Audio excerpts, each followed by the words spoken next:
Une personne qui n'est pas dépendante affective, elle ne peut pas comprendre ce que c'est, ce que ressent cette personne. Et parfois, on ne sait même pas qu'on est dépendant affectif. Et qu'est-ce qu'on ressent? C'est comme... C'est une addiction. C'est un manque. Voilà, tu n'as pas eu ta dose. Et tu n'as pas eu ta dose, tu bugs. Voilà, tu bugs, tu fais tout pour avoir ta dose. Alors, c'est quoi tout? Ça veut dire que tu vas arrêter de vivre pendant que tu vas être en mode survie. Exemple, ces fameux textos. Que tu sois en début de relation, tu viens de rencontrer quelqu'un et puis, oups, cette personne, elle te plaît.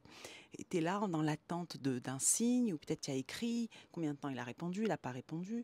Ensuite, ça peut être quand tu es en relation. Ça peut se manifester évidemment quand tu es en cours de séparation, de dispute. Dès que tu n'es pas rassuré, tu as besoin de ton petit shoot d'attention, quelle qu'elle soit. L'attention, ça peut être un mot, un regard, un geste, une présence d'une personne qui t'est chère. Et la dépendance affective, elle n'est pas seulement dans l'amour. Amoureux, c'est de l'amour. Elle est dans l'amitié, elle est en famille, avec tes enfants, et elle est avec ton ou ta partenaire. Et c'est subtil ce truc, parce que toi, tu vas te décrire comme quelqu'un d'entier et d'entière, qui donne tout. Tu es un amoureux, une amoureuse de l'amour. Donc tu vas te dire, mais moi, quand j'aime, c'est juste normal. Et c'est vrai que vu dans ce spectre, ça te paraît tellement normal, vu que c'est une partie de toi, que tu ne te rends pas compte qu'il y a un côté addictif, qu'il y a un côté manque, qu'en fin de compte, cette attente, elle est insupportable. Elle se manifeste aussi quand tu n'es pas bien dans une relation. T'es pas bien, tu sais c'est pas bon pour toi, vous avez tout essayé, etc. T'as fait toutes les phases. Moi, je suis thérapeute de couple, je suis pas du tout pour la séparation des couples, et ni d'ailleurs pour qu'ils restent ensemble. Ça appartient à chacun, mais en tout cas, d'avoir des clés pour essayer. Dans cette phase où ça va pas, l'idée, je sais pas si ça t'est déjà arrivé, raconte-moi si tu as déjà eu ça. Moi, j'ai eu ça il y a des années, mais j'ai eu ça. Je savais pas que j'étais dépendante affective à l'époque encore. L'idée de la séparation, l'idée, elle était insupportable. Pourquoi? Pas parce que c'était l'autre, c'était l'homme de ma vie. Pas du tout. Est-ce qu'il y a un homme dans sa vie ou l'homme de sa vie ou la femme de sa vie? Bon, c'est un autre sujet. Mais par contre, parce que l'idée d'enlever le lien, même un lien merdique, même un lien où tu te fanes, un lien où tu t'éteins, n'était pas envisageable. C'était même pas possible. C'est comme si tu es une addiction et on te dit du jour au lendemain, on t'enlève la substance, là, tout de suite, maintenant. T'es pas, attends, j'ai rien demandé, je suis pas prête. D'ailleurs, là, dans le cas de la dépendance affective, je savais même pas que j'avais besoin de cette substance. Je pensais que j'aimais l'autre. Tu vois, le truc, il est tellement masqué que tu le vois pas toi-même, mais c'est normal, parce que tu es dedans. Et peut-être que ça te parle, mais ça, ce manque, c'est pas de l'amour. C'est pas de l'amour. C'est un attachement qui est anxieux. On peut aussi avoir un attachement fuyant, mais quand même attaché. C'est une forme d'attachement, et un anxieux se met avec un fuyant. Bon, tu verras mes vidéos sur le couple anxieux-fuyant, c'est mon dada, vu que ça a été l'histoire de ma vie. Et j'ai accompagné des centaines de couples comme ça, et c'est magnifique quand les deux décident de travailler ensemble. C'est magnifique. Mais maintenant, quand on ne peut pas forcer quelqu'un. Mais déjà, revenons à soi. Ce truc subtil, cette nuance entre j'ai envie d'être avec toi, parce que toi, tu as envie d'être avec l'autre. Mais en réalité, c'est pas que tu as envie, c'est que tu as besoin. Et là, il y a un souci. Là, j'ai un souci. Si j'ai besoin, si ma vie s'arrête, si je ne suis pas avec toi, si tu n'es pas en lien avec moi, quel que soit le lien, même pourri, eh ben ça va pas. Je suis à côté de ma vie. Je ne vis plus. Je m'arrête de vivre. Je ne suis plus en moi. Je ne suis plus disponible. Et ça, c'est pas une fuite, ça? T'as vu comme elle est masquée? On dit que le fuyant, oui, il voit pas quand il se fuit, parce que lui, ça va être plein de petites choses. Et dans la société 3D, aujourd'hui, c'est normalisé. Bah, tu comprends, j'ai le boulot, tu comprends, j'ai les enfants, tu comprends, j'ai les amis, tu comprends, j'ai ci, tu comprends ça. Il n'a pas de place. Il n'a pas de place du tout.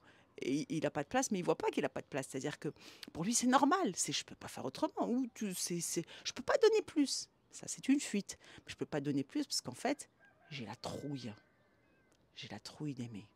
J'ai la trouille que tu m'étouffes.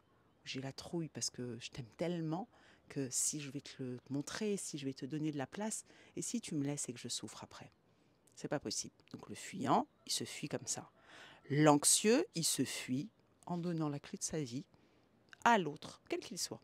L'ami, les enfants, la famille, l'amoureux, l'amoureuse. Et donc, oui, tu es un amoureux, une amoureuse de l'amour. Oui, tu es un amoureux de la vie.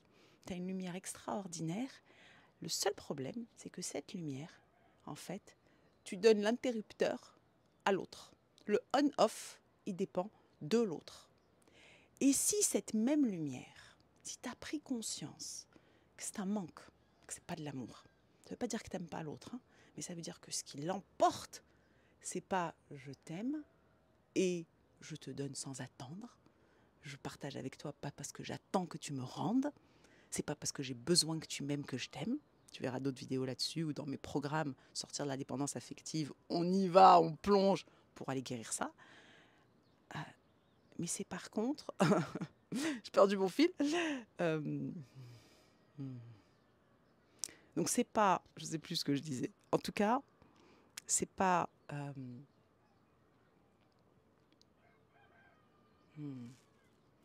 T'es un amoureux de l'amour et c'est pas. En fait, tu peux aimer et avoir un attachement sécure.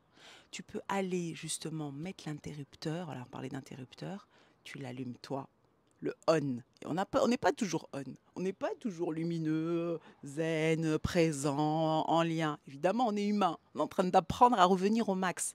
Enfin, peut-être qu'on est en train d'apprendre à revenir au max quand on a conscience que ce qu'on vit, il y a un petit souci, que c'est par manque, parce que j'ai peur de te perdre, parce que j'ai peur d'être seule, parce que j'ai peur que tu m'abandonnes, parce que j'ai peur que tu me vois pas, parce que j'ai peur que tu m'aimes pas. Et donc, je vais faire tout ça à partir de cet espace. Donc, évidemment que tu vas être ma priorité. Évidemment, les enfants, le partenaire, l'ami. Et évidemment que je vais attendre en retour. Parce que j'ai arrêté de vivre. J'ai mis off pour toi. L'autre, il t'a rien demandé, hein, mais rien du tout. Que ce soit les enfants, que ce soit l'ami, que ce soit... Personne t'a rien demandé, rien du tout. Mais toi, tu le fais par peur. Et si tu en avais conscience et que tu trouvais le bouton là, paf, j'allume ma lumière. On va le faire ensemble. Respire dans ton cœur là. Respire en mettant ton attention, ta main sur ton cœur. Et là, ressens ton cœur, reviens à ton corps. Hein. On est dans cette matrice, on est terrien sur cette terre. Parce que souvent on vient d'une autre planète, mais bon, ça c'est un autre sujet. Ressens ce que c'est d'être dans ton corps. Si tu es debout, assis, tes pieds, ressens-les. Ressens le contact avec la terre. Regarde, là, moi, je suis sur cette terre magnifique de cette île grecque d'Amorgos, avec sa puissance, avec sa beauté. Relie-toi à moi et à elle, enfin, ou à elle à travers moi. Ressens cette force. Ressens ce calme, on entend les coqs. Ressens cette puissance de la roche. Ressens la mer qui nettoie, qui libère, qui est tellement transparente, qui peut te montrer, à toi aussi, ta beauté, oui, ta lumière. Allume-la toi. Ressens cette lumière à l'intérieur de toi, comme une douceur, comme une chaleur. Imagine une boule de lumière dans le cœur et elle s'ouvre. Respire, tranquille, tout va bien à cet instant. Tout va bien, quoi que tu vives dans ta vie, là, tout de suite, maintenant, tout va bien. Ressens commencer et engage-toi avec ton cœur, si tel est ton choix. Moi, c'est qu'une invitation. À toi, activer ton interrupteur, pas quelqu'un d'autre. Et là, ça change tout. C'est tout un apprentissage, mais déjà de le décider, d'en avoir conscience. Ensuite, tu peux choisir de te faire accompagner.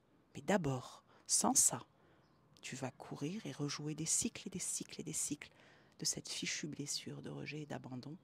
Et quand tu donnes l'interrupteur à l'autre, c'est toi que t'abandonnes. Toi-même, tu t'abandonnes. Toi-même, tu te trahis. Toi-même, tu te rejettes. Et si c'était le moment, là, maintenant, d'arrêter ça?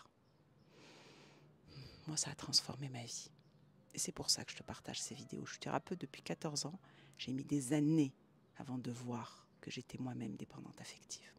Si ça t'intéresse, tu verras sur l'atelier d'Amel des programmes conçus avec mon cœur pour toi.